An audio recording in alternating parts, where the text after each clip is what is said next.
Hello friends, welcome to the class of Transportation Engineering. We will be now discussing next chapter. Name of the chapter is Highway Geometry Design, the Horizontal Curves. Okay. What we discussed till today is Introduction to Highway Geometry Design. For that we covered a chapter named Highway Planning and Development. Later on we went on to discuss two main concepts in highway geometry design, that is the SSD and OSD, the stopping side distance and the overtaking side distance. This topic we will first understand what is the need to provide the horizontal curves, and later on we will be discussing whenever there is a horizontal curve, what should be the changes in the highway geometry design to take care of the horizontal curve on the road.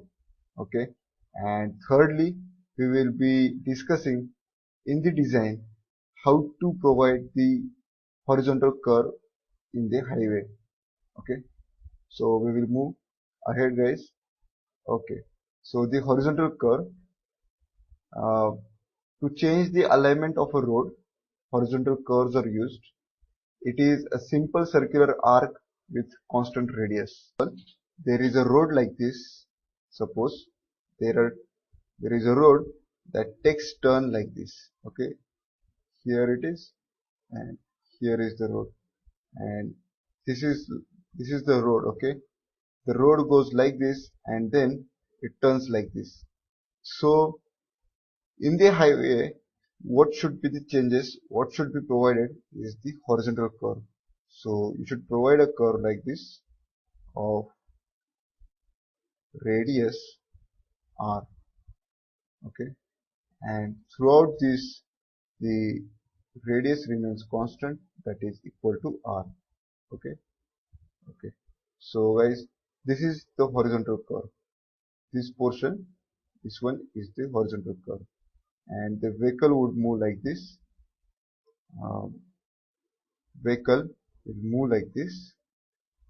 Suppose it is moving in this direction, then the vehicle has to traverse this path, and when the vehicle comes over here, at that time the forces acting on the vehicle are, there will be force acting in the outward direction, that is the centrifugal force, and it will have motion in this direction. Okay, so where P is the centrifugal force.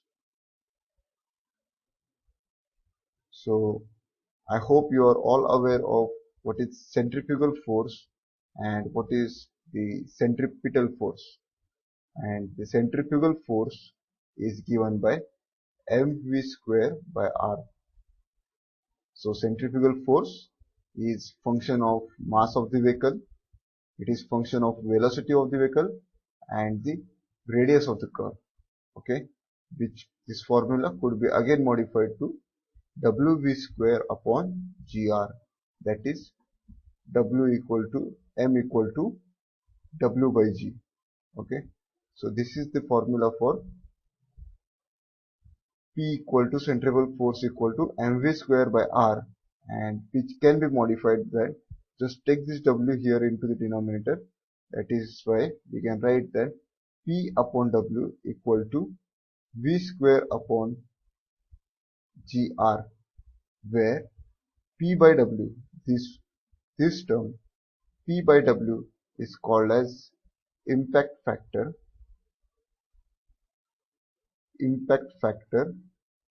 or the centrifugal ratio. Okay, centrifugal ratio.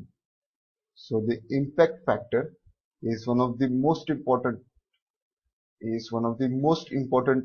parameter that governs the forces on the vehicle during. Okay, so now we will move on. So if you just draw FBD of a vehicle that is moving on a road on the horizontal curve, it will look like this. Suppose this is the cross section that I am drawing, and there is a truck of this kind. These are the wheels of the truck. Okay, these two are the wheels, and there is a truck like this,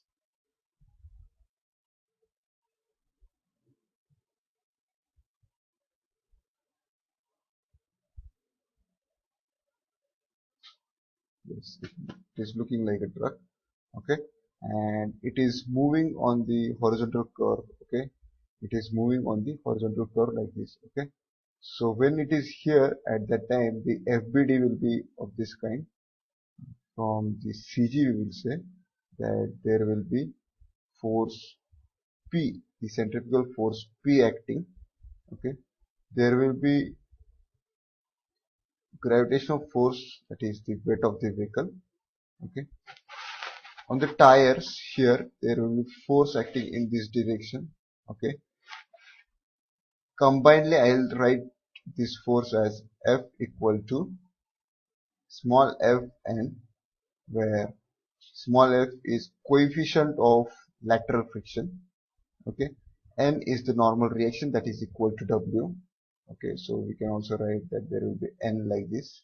Okay, so please note that here F is coefficient of lateral friction and N is the normal reaction equal to W. Okay, so this is the FBD, and this P by W plays important role in deciding the overturning of the vehicle. Okay, so now we will discuss how does P and W play a role in deciding overturning of the vehicle in the on the horizontal course. And it is important to note that whenever the vehicle is on the verge of overturning, at that time the contact between this tire here, this contact will be lost, because the entire vehicle will be in this direction. Okay, it will just slightly, it will be trying to topple in this direction. Okay guys, it is trying to topple in this direction, so the contact between the inner tire of the vehicle and the road is lost, and that is the reason we are providing complete n value over here. So there will be so here the height of this force P, let us say it is given as h. H is the height, let us say h is the height, and so this h is the height, and let us say that B is the width of the vehicle. B is width of the vehicle, the width between the center to center distance between the tires of the vehicle. Okay, here between this point and this point, let us say that B is the width of the B is the distance between the center to center of the tires. Okay, so this distance, this distance will be given as B by 2. Okay, and this distance will be also B by 2. Okay, so now to study overturning, so now to consider the overturning, that is to study overturning, we will just go for um, summation m at outer v, okay, equal to 0. Listen guys, overturning is something that if this is the curve and vehicle is moving like this, then overturning will be always in this outward direction. Okay, the vehicle will tend to overturn or tend to topple because of the forces, the centrifugal force generated by the horizontal curve. Okay, yes, so after taking summation of moments at the outer wheel, that is at this point equal to 0, what we get is w this w into this w into this w into uh, the distance b by 2 over here, and that is clockwise. So let us say that considering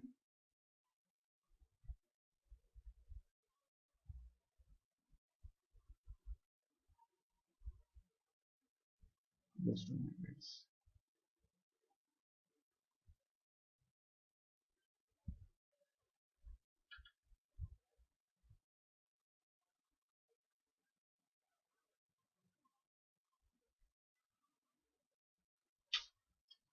So okay, I'll write it over here. So considering the summation of all moments at the outer wheel, so it comes that W into B by 2, and our sign convention is that anti-clockwise is negative and clockwise is positive. So W into B by 2, W into plus W into B by 2 minus, since this P is acting like this, the anti-clockwise motion over here, so P into H equal to 0.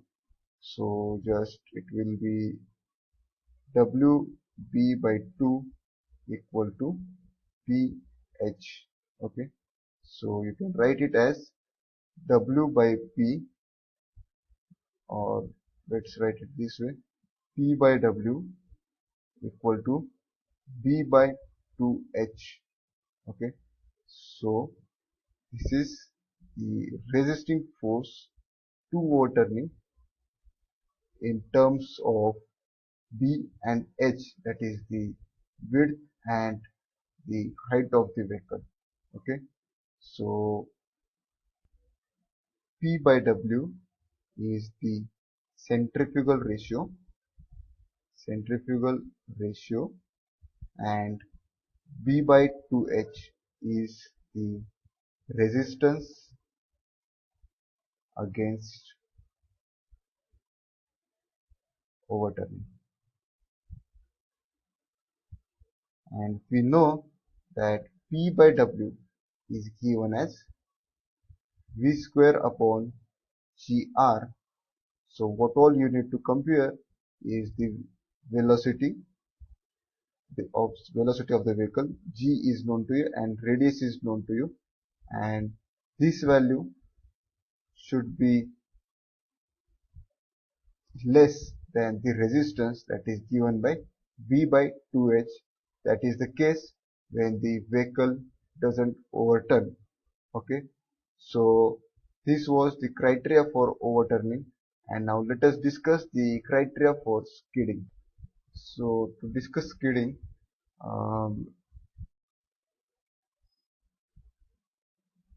point number 2, that is skidding. Skid. Okay. Okay. So consider summation f of x equal to 0. Summation f of x equal to 0. So this is the horizontal force, and again this is the horizontal force. Our sign convention here that we will consider will be positive in the towards the right hand and negative in the towards the left side.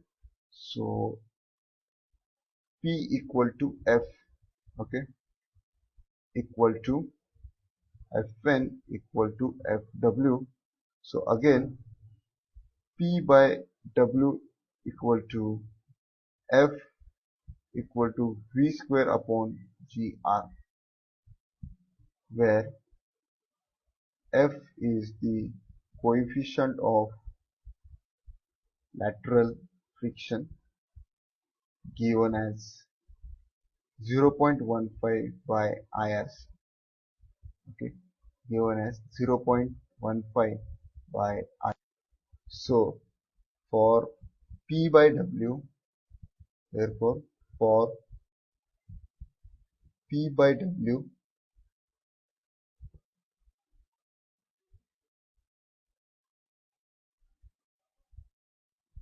not greater than P by 2H, the vehicle is safe, okay, against overturning. For, or you can write it as like this, less than equal to, and for P by W is greater than V by 2H, then the overturning occurs. Okay, hence to avoid overturning, provide large width.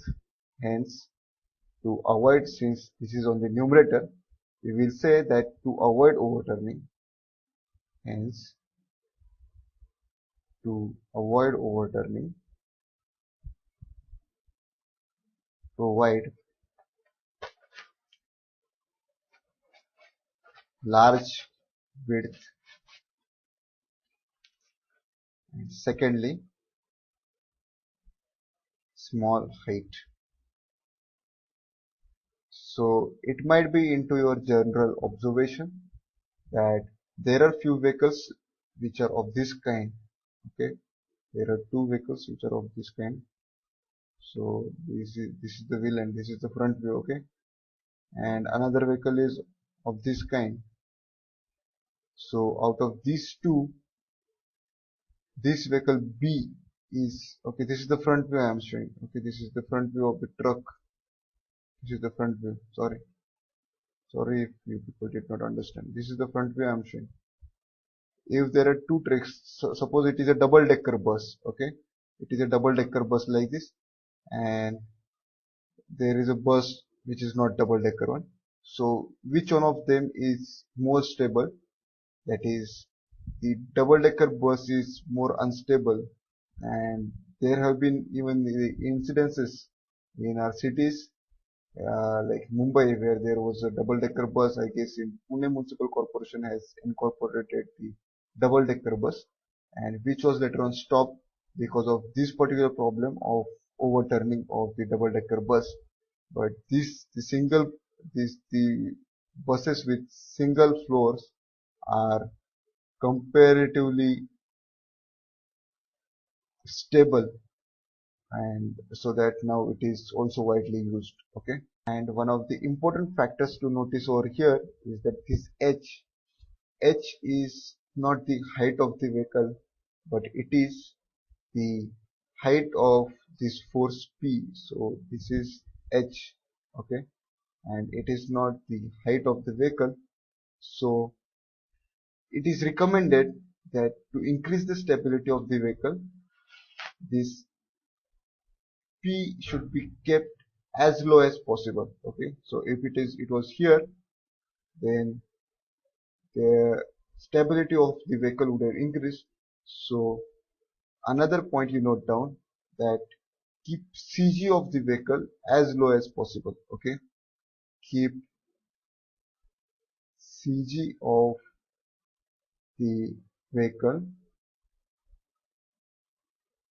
as low as possible to increase the stability of the vehicle. So this was overturning. Okay, this was condition for overturning. Okay, and now we will discuss condition for skidding. Okay, so we will discuss the lateral skid condition. Again, P by W equal to F equal to V square upon GR. I'll say that whenever P by W is equal to or less than equal to F, then that time it is safe against skidding. Okay, the value of P by W is given as V square upon GR, and whenever P by W exceeds the F, then the lateral skid occurs. Okay, so guys, F here is the coefficient of lateral friction, and which is the resisting force. Okay, which is the resistance against skid. So the resistance against skid is purely given by the coefficient of lateral friction, and resistance against overturning was given by the ratio B by 2H. So understand that these are the two most important criteria, and to increase the resistance against the skid, against the lateral skid, what we should do is increase the coefficient of lateral friction. In a way, simple way, I'll say that roughen the road surface. You automatically increase the coefficient of lateral friction by roughening the road surface. So the overall stability of the vehicle, considering these two effects simultaneously, will be given as case 1, where when P by W is not greater than B by 2H, then and also it is not greater than F, then the vehicle is safe against overturning as well as safe against skidding. Okay, so the case 2 will be P by W is greater than B by 2H, then overturning occurs, and if it is not greater than F, okay, so it comes in combination that P by W is greater than B by 2H and is not greater than the F, then in this case the overturning occurs. Case 3 is if P by W is not greater than B by 2H but is greater than F, then the lateral skid occurs. Okay, lateral skid occurs, and across the road,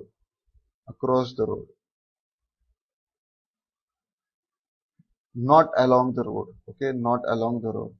I hope you understand the difference between across the road and along the road. So the options are given in this way just to confuse you. Okay, and case 4 is that P by W is greater than B by 2H and is greater than F. In this case you can't decide.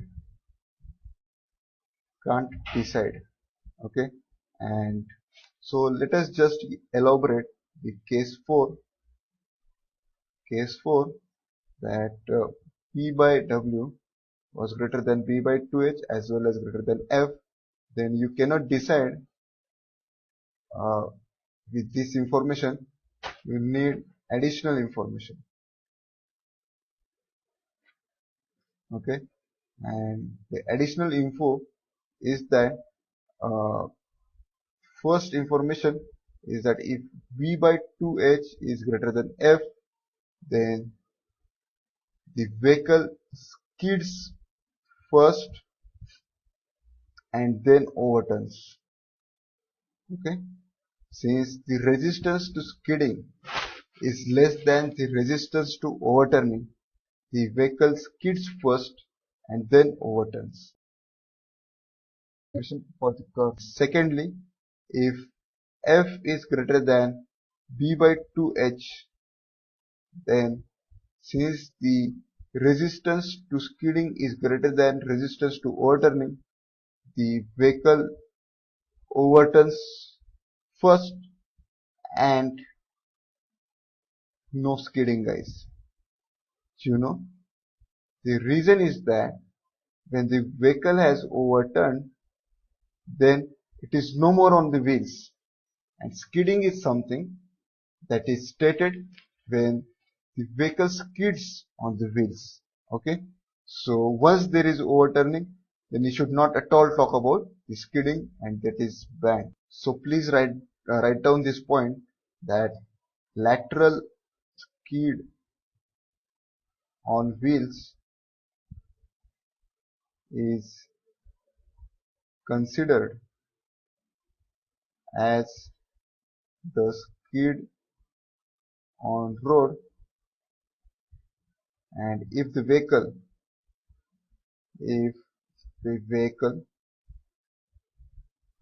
overturns skid is not possible. And the reason is the vehicle is no more on wheels. Okay, so we will move on to the next concept now, and that is super elevation. So whenever a vehicle is moving on curved road, suppose there is curve of this kind, the road is curved in this way, okay, and the vehicle is moving in this direction. When the vehicle comes over here, then it experiences centrifugal force in this direction, centrifugal force, okay, and this centrifugal force is been balanced by frictional force, by frictional force given by Fn. Okay, so if, but it happens many times that centrifugal force is so high, okay, centrifugal force is so high that this frictional force is not sufficient to take care of the centrifugal force. So in order to uh, help this frictional force in resisting the centrifugal force, what we do is that we try to take help of the gravitational force, the component of the gravitational force. So how it can be done is that if on this particular kind of curve, if on this particular kind of the curve, the normal situation is like this. This is plain road, okay, and this is the vehicle. Let us say it is truck, and these are the two wheels it has, okay. Yes, centrifugal force is acting in this direction, centrifugal force, okay, weight is acting in vertically downward direction, and frictional force is acting in this direction, okay, frictional force is acting in this direction equal to Fn. So taking summation Fx equal to 0, centrifugal force should be equal to the frictional force, but at times it is not, at times there is requirement of some additional force that would try to resist this centrifugal force. So to improve on this, what the solution can be, what is the solution is that you provide some banking to this road, so that if you provide banking to this road in this way, okay, so the vehicle will be like this. It is somewhere an exaggerated view, okay guys. The banking is not never such a high, okay. So this is the vehicle,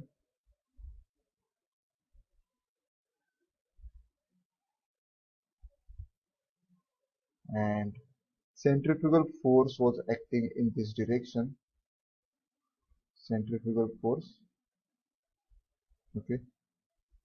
Frictional force again acts in this direction, frictional force again acts like this, and earlier weight was acting like this, so now weight will again act like this, W, but this weight will have now two components, this one and this one, okay. So this is angle theta, since here is the angle theta, so this component is W sine theta, okay. Now if you take summation f of x, now our coordinate system becomes like this, okay, x, and this one is y. So taking summation f of x equal to 0, then centrifugal force will be balanced by the frictional force plus W sine theta, that is the component of the weight of the vehicle, okay. So which is still a better situation in order to resist the centrifugal force, in order to balance the centrifugal force, okay. So this is the reason why we provide the super elevation, which is also known as cant, okay, super elevation, or it is also called as cant, or it is also known as banking to the road, okay. So this is banking to the road, banking. This is the banking. Banking stands for one edge of the road is raised. One edge, that is the outer edge, is raised, and the lower inner edge is like this. Okay, so this is what is the banking to the road. So please write down that in with super elevation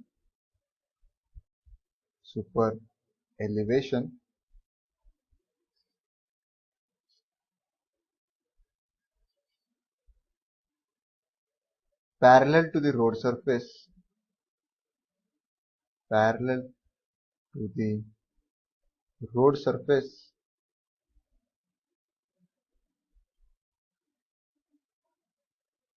component of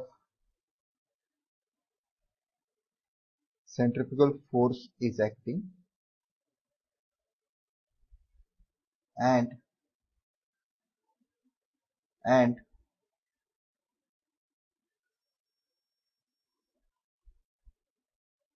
component of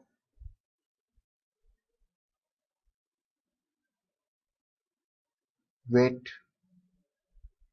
of vehicle is acting as resisting force. Okay, so hope you understand what is the need of providing the super elevation. So the general equation of super elevation is given as E plus small f equal to V square upon GR. Okay, and we all know that V square upon GR is also called as P by W. Okay, so where E is the super elevation which is taken as the ratio. Okay, so guys, this equation, it is the previous equation itself, okay, of skid, but along with the skid, that is the frictional resistance, we have added a term more, and that is E, that is the super elevation. Okay, so now super elevation along with friction is acting as the resisting force to resist the skidding effect. Okay, so super elevation is now helping resistance against skid by improving the friction. This is what we can say. So the equilibrium super elevation, it is the super elevation required to balance a vehicle on horizontal curve only by super elevation without considering coefficient of lateral friction. You should take the literal meaning of this, and it is also known as balanced super elevation. It is also known as balanced super elevation. It is one and the same, balanced super elevation. Okay, so what will be the change in this formula? That is super elevation required to balance a vehicle on horizontal curve only by super elevation without considering coefficient of lateral friction. So just remove this F. So the equation will be E equilibrium plus F will be 0 in this case equal to V square upon GR. F equal to 0 for equilibrium super elevation. Okay, that is the reason E equilibrium, I'll write this in capitals. Okay, E equilibrium equal to V square upon GR simply. Right, there is no role of friction in the equilibrium super elevation. Okay, you know guys, in this case what happens is that friction is present in equilibrium super elevation.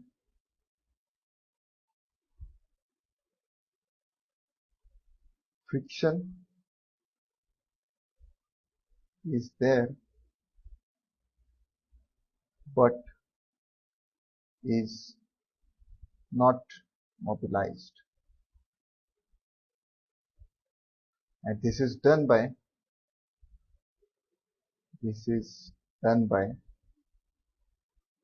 providing exact, that is the adequate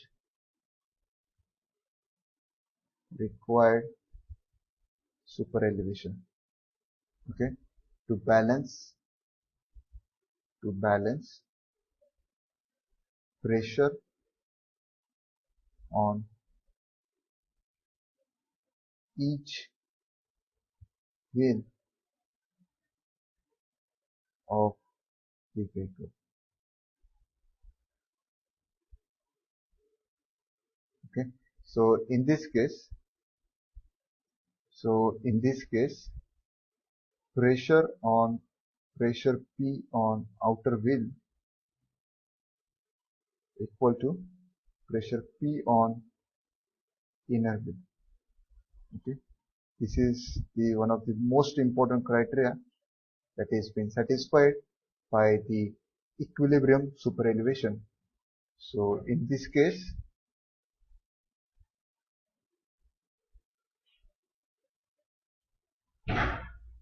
this is the truck. Okay,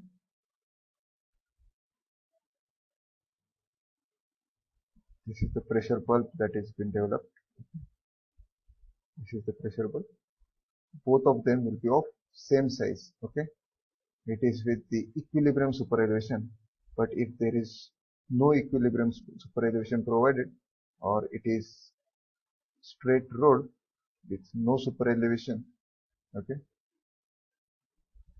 then there will be higher pressure developed on this external wheel, okay, and there will be some pressure or almost no pressure over here.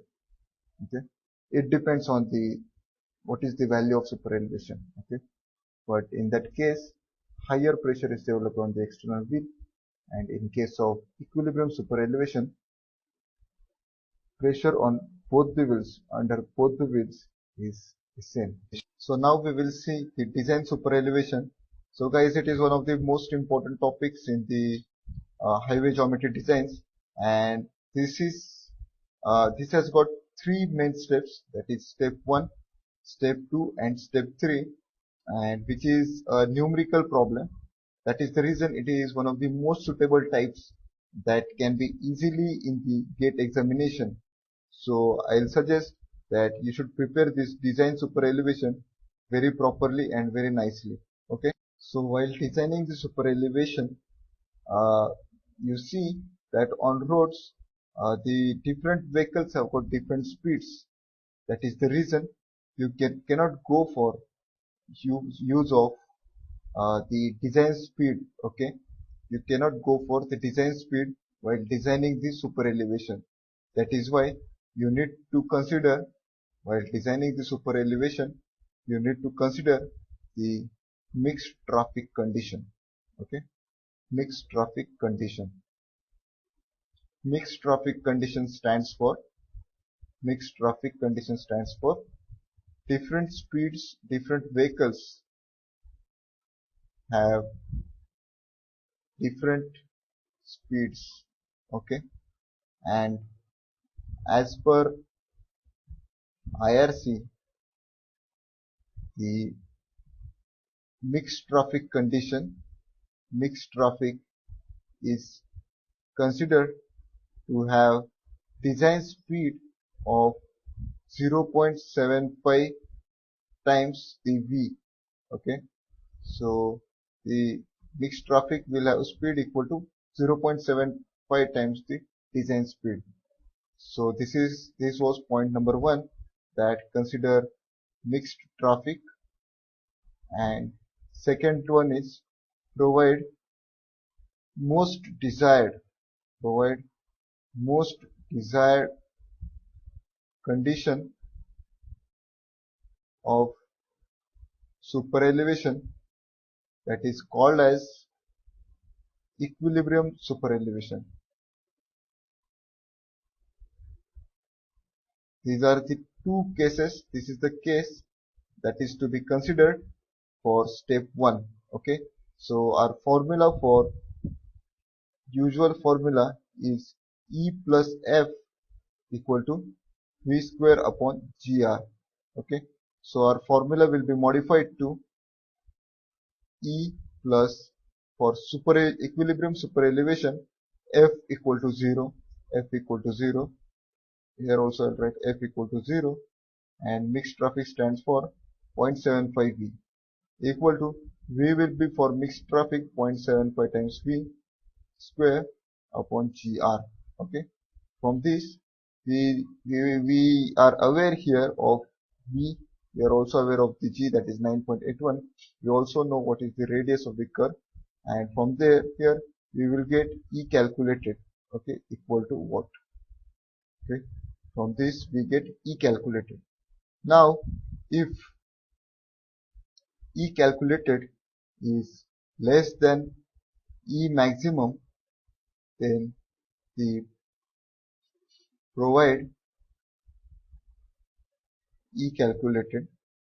Okay, that will be for the design super elevation itself. Okay, but if E calculated is not less than E max, then adjust E calculated equal to E max and go to step number 2. Okay, so now we need to discuss about the E max values. Okay, E max values, E max values, E suffix max and values. Okay, as per IRC. So what IRC has recommended is that for plane and rolling terrains,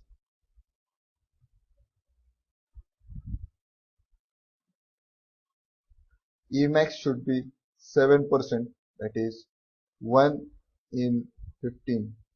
Okay, for hilly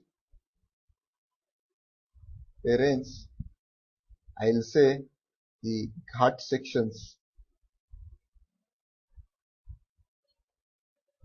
Emax value is 10%. Okay, 10%.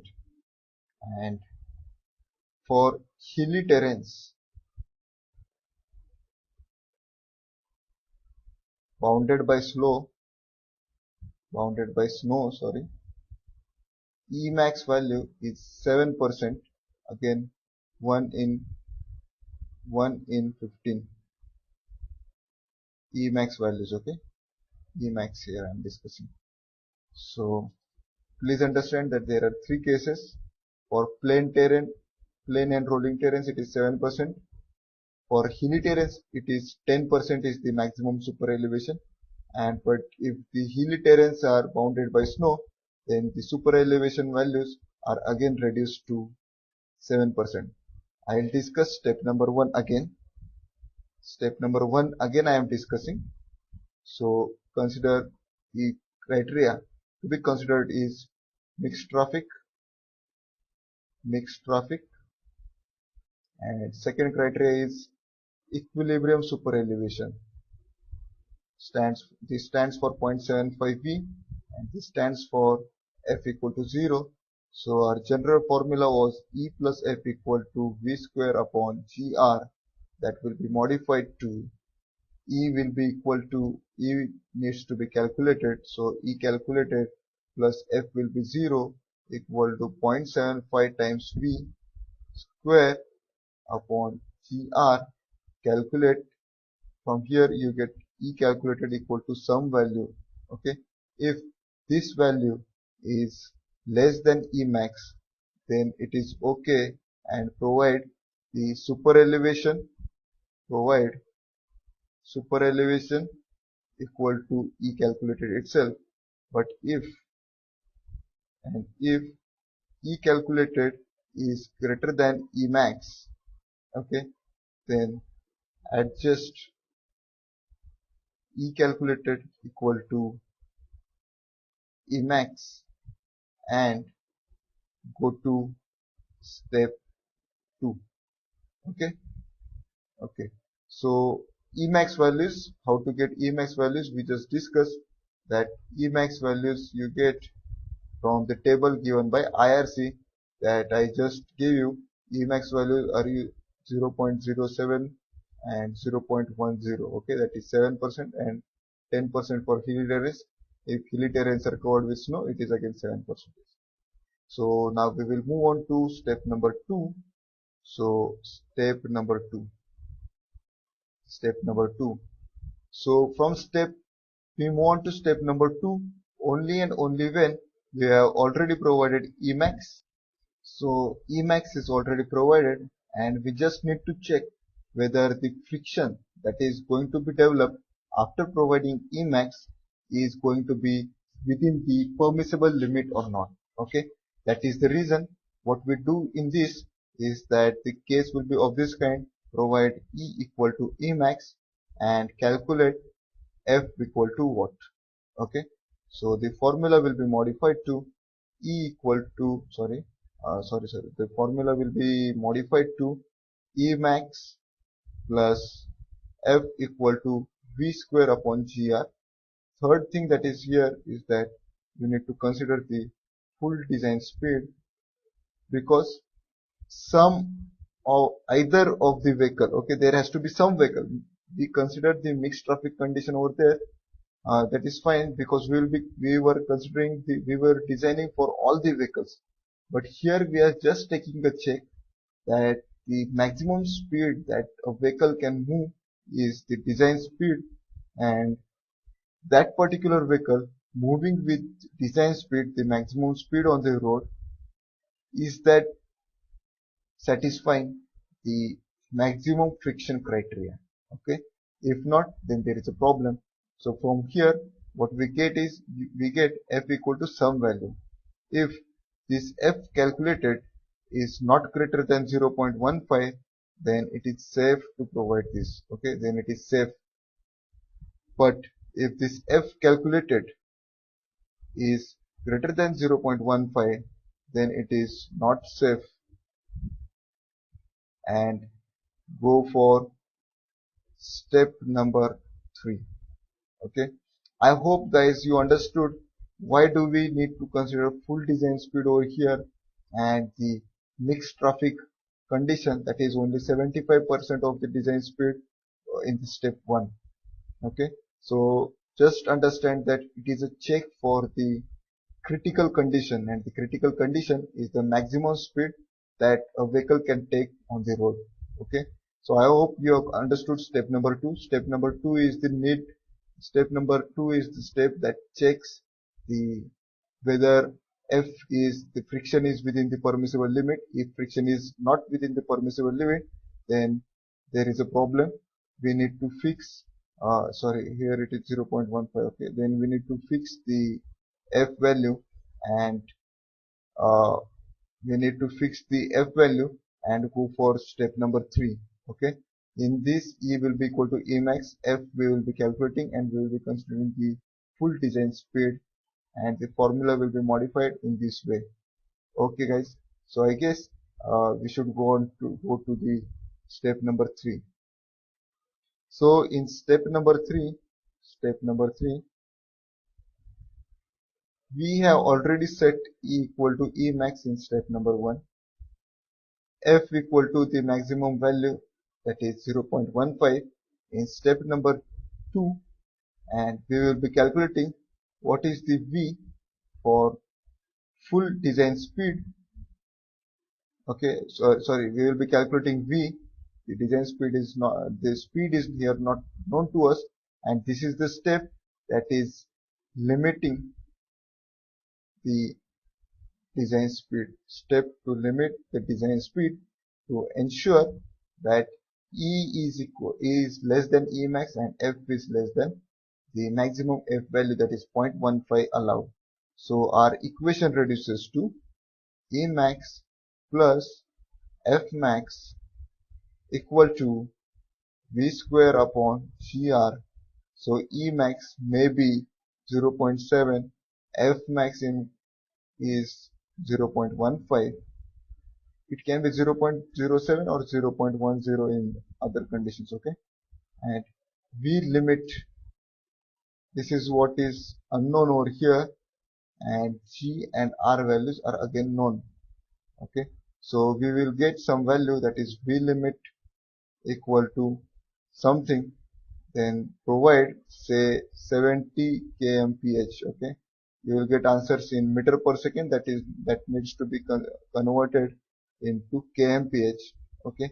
And as soon as you get this V limit, then you need to provide a board on the road stating that maximum speed limit is 70 kilometers per hour on this highway cross section or the alignment, okay, which is known as regulatory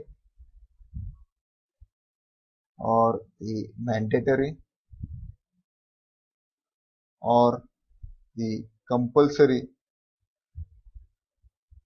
sign, and you need to provide this sign, and it is compulsory to follow the given speed limit, okay? So just for your note, just for your reference, note that step 1, in step 1, design super elevation can be fixed directly. Design super elevation can be fixed directly, okay, if it is within the limits of friction and the super elevation. Step 2 is checking whether friction is helping or not. In step 2, checking whether friction is within the limit or not, okay. Step 3 is for limiting the velocity. Step 3 is for limiting the velocity to ensure that F and E are within the permissible limits, okay. F and E are within the permissible limits, okay. So I hope that you have now clearly understood the design of super elevation, and in questions what happens is they use a slightly different terminology. So just for your information, if the term is used as balanced or equilibrium or pressure below the tires is equal, any of these three is mentioned, then go for equilibrium super elevation, okay guys. If it is said that it is balanced, or they say that it is equilibrium, or they say that the pressure on both the tires below the tires is equal, then it is the case of equilibrium super elevation. This is all you should know, okay. So now we will move on to the next topic, that is attainment of super elevation. So how to attain the super elevation on a road?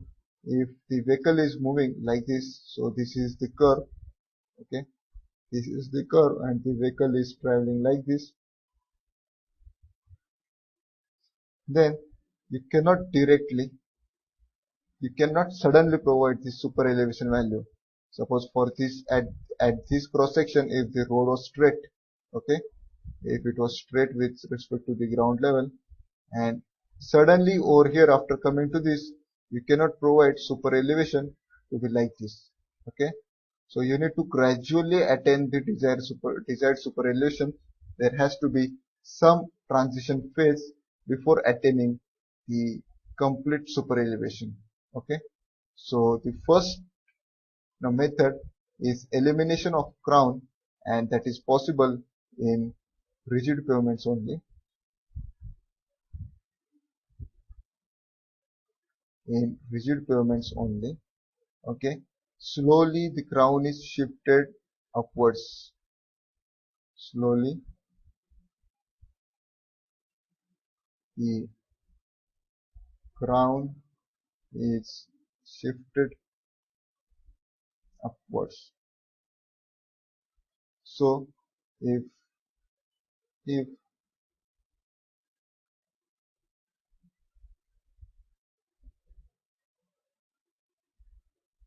this was the initial like the initial cross section of the highway, slowly what they'll do, uh, shift it to this side. Okay, slightly to outer. Slowly the crown is being shifted,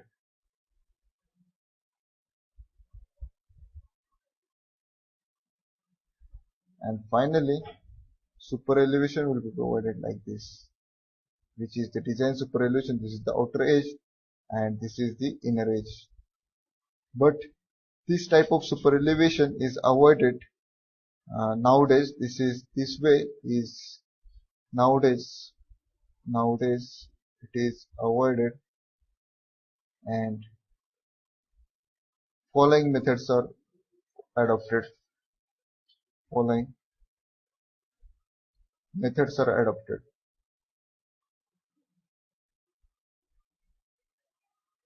Okay, so we will discuss the following methods. The first method out of these two, the modern methods, is rotation about the inner edge, rotation about the center line, and rotation about the outer edge. So as far as rotation about the inner edge is concerned, um, the name itself suggests that, suppose for example, uh,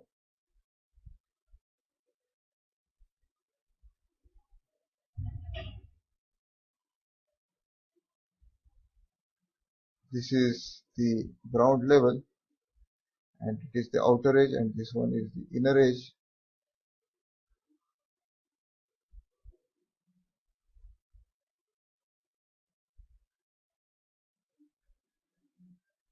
Okay, so please bear with this diagram, okay guys.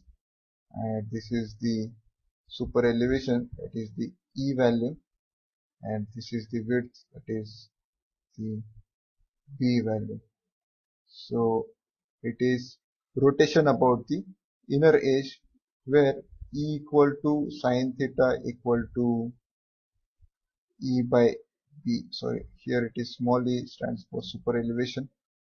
Okay, E is equal to sine theta equal to E by B, and where that is the reason E equal to EP. So out of all these three are situationally advantageous and situationally disadvantageous, and how, that we will be discussing now. So here, in case of rotation about the inner edge, the first thing is that drainage is not at all the problem. Drainage is not at all the problem because this complete pavement is raised above the ground level. So please write down that drainage is not the problem. Also write down the reason, since complete, or the you say that entire pavement is raised above the ground level. But there is another problem that you should guess, guys. This is the ground level. Okay, this is the ground level. You should guess that there has to be some problem. The problem is that it requires a lot of soil filling. Okay, so write that filling of soil is required, which may not be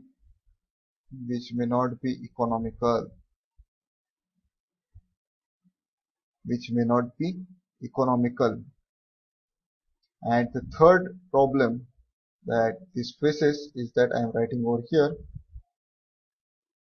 The third most important problem is that initially fixed center line needs to be shifted upwards. Initially fixed center line needs to be shifted upwards. See, the center line was fixed over here. It needs to be shifted to this point, which is a problem in providing the super elevation as rotation about the inner edge. So we will move on to the next one, that is rotation about the center line. So let us say that this is the ground level, and this is the pavement. Okay, this is the inner edge and this one is the outer edge. So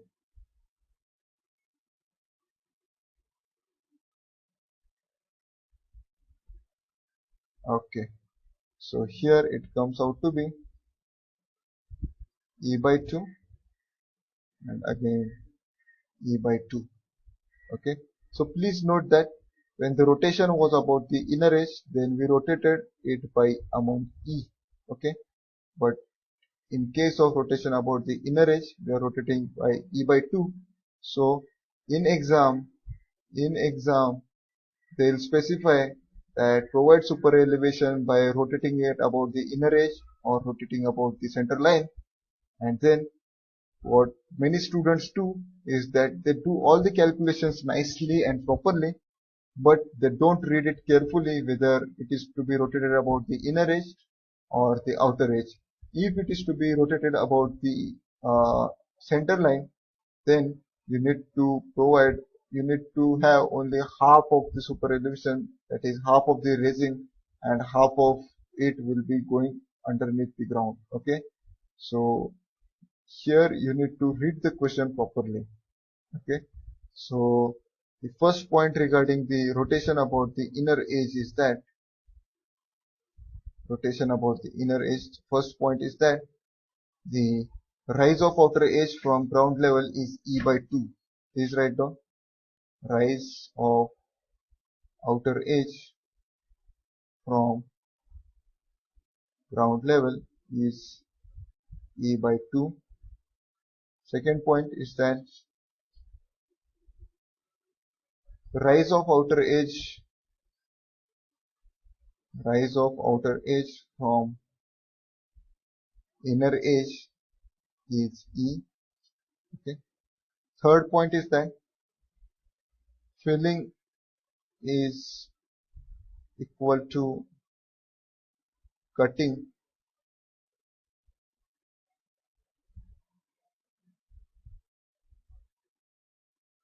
So this is the reason maybe that rotation about inner edge is advantageous. Okay, since filling is equal to cutting. Okay. Fourth advantage is that the center line location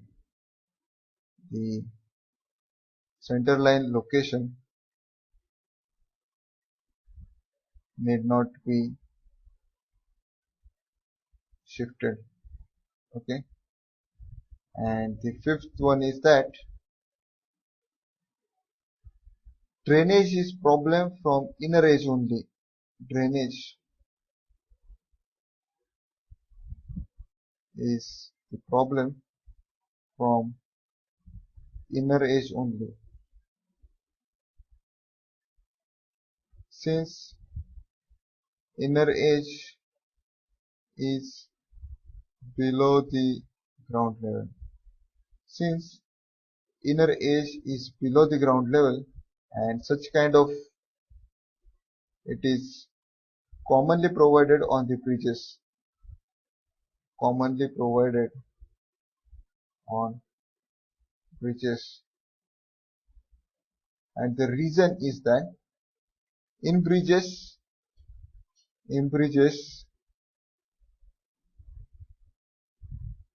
we have option to rotate about center line only. Okay, the reason is that in bridges we have got option to rotate about center line only. Okay guys, I hope so rotation about the inner edge is clear. Okay, sorry, rotation about center line is clear. Okay, what I was discussing is the rotation about the center line, and this was the rotation about the inner edge, and the third case will be rotation about the outer edge. So sorry, so the third case will be rotation about the outer edge. We will discuss this case. So suppose this is the ground level, this is the ground level, this is outer edge, and this is inner edge. Our road is like this. Okay, the curve is of this kind. So what you do, that you rotate it about the outer edge, okay, and provide super elevation like this.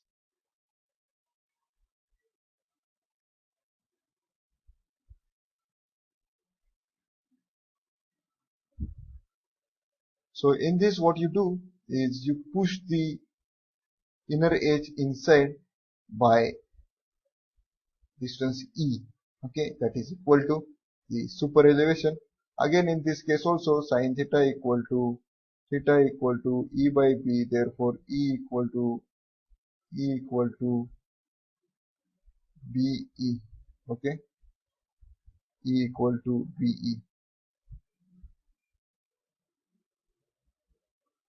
Okay, so here in this you can note on your own that what may be the disadvantages and what may be the advantages, that is known to you very well.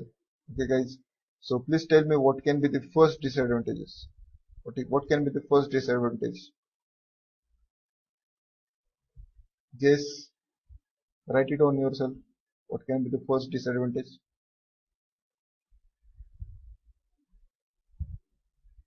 So the first disadvantage is that drainage is a big problem. Big problem. Since entire pavement is below the ground level.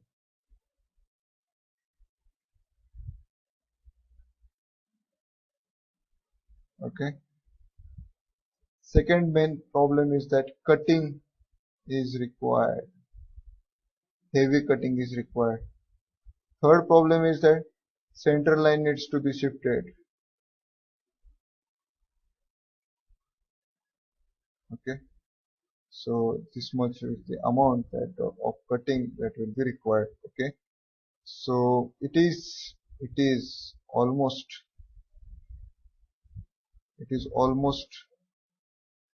never used. It is almost never used. So this case of rotation about the outer edge is almost never used. Okay, almost never used, as it is one of the most disadvantageous way of providing the super elevation. So we will discuss what is ruling minimum radius. So the radius calculated by using ruling design speed of uh, road with given values of E and F is called ruling minimum radius. So please write down the radius calculated by using ruling design speed of road with given values of E and F. It's called ruling minimum radius.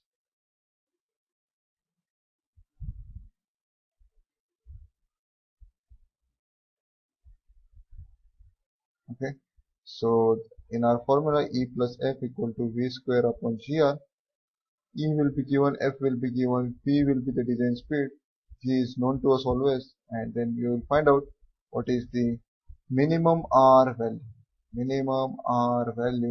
and that will be called as the ruling minimum radius. Okay, I hope so you are clear with this definition of what is ruling minimum radius, and I have seen that in many exams, not in GATE, but in many exams, ruling minimum radius is the question asked. They ask you to find out what is the ruling minimum radius.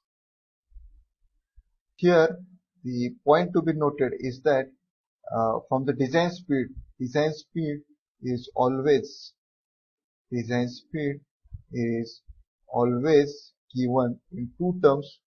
One is it is always given as a range, that is of the minimum design speed, and second one is the ruling design speed. So in order to get the minimum radius value, you need to input the maximum design speed value. Okay, so the maximum design speed value, that is the ruling design speed value, needs to be substituted over here, and you get the minimum ruling minimum radius. Okay, so now we will discuss what is the absolute minimum radius. So for absolute minimum radius, the definition remains the same, that is the radius calculated by using, only change is that instead of ruling design speed, it is the minimum design speed. Okay, the radius calculated using the minimum design speed of road with given values of E and F is called the absolute minimum radius. Okay, so if it is given that Pune Bombay highway has got design speed equal to 80 to 100 km per hour, find out what is the ruling minimum radius. While finding out the ruling minimum radius, I'll use V equal to 100 km per hour, and E and F values will be given to me, G will be given, R is also given. So sorry, R will be, I need to find out what is the R value. If I am asked to find out what is the absolute minimum radius, then in that case what I'll do is use this value of 80 km per hour in this formula and find out the absolute minimum radius. But note that guys, this absolute minimum, this design speed here I am stating in kilometer per hour, but you will have to convert it into meters per second, and then only you can put it inside this one. Okay, then only you can put it in this formula and you can move ahead. So please understand what is the ruling minimum radius and the absolute minimum radius. So for ruling minimum radius, you should put in the ruling design speed, and absolute minimum radius, you should put in the minimum design speed. And out of these two, out of the minimum ruling minimum radius and absolute minimum radius, the ruling minimum radius has got the higher value, because here what happens, E plus F equal to V square upon GR, we put in the higher value of V, and R goes here and everything comes in the denominator. So in this case, this case gives the higher value of the radius, and the second case has got the lower value of the radius. So it is, if this case is satisfied, then the second case is automatically satisfied. That is the reason, while designing the important roads, while designing all the important roads we should use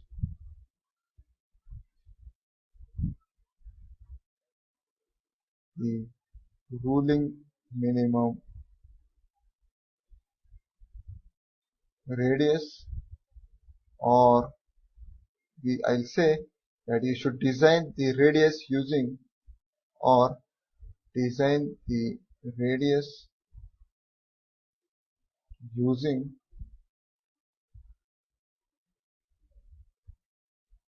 ruling design speed. Okay, since it gives higher value, and as a result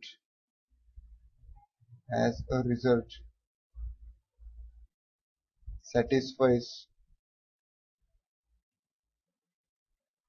both the conditions. Condition number 1 and condition number 2. Okay, and so is why you should use the ruling minimum radius.